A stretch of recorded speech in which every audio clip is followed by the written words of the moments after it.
I'm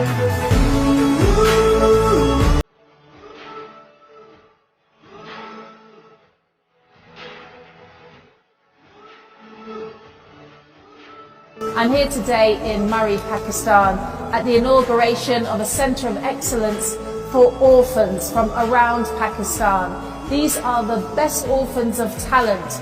They've gone through a series of tests to see that they will be the leaders of tomorrow.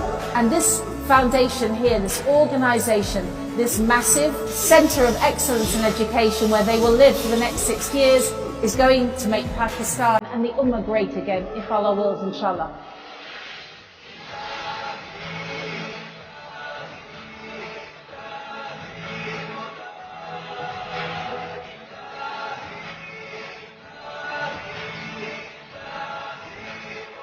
Well done to Alkhidmat Foundation for an incredible event. Honestly, I've been to a lot of events. This one was beautifully organised, very professional, and as the orphans deserve, a fitting inauguration for their future life.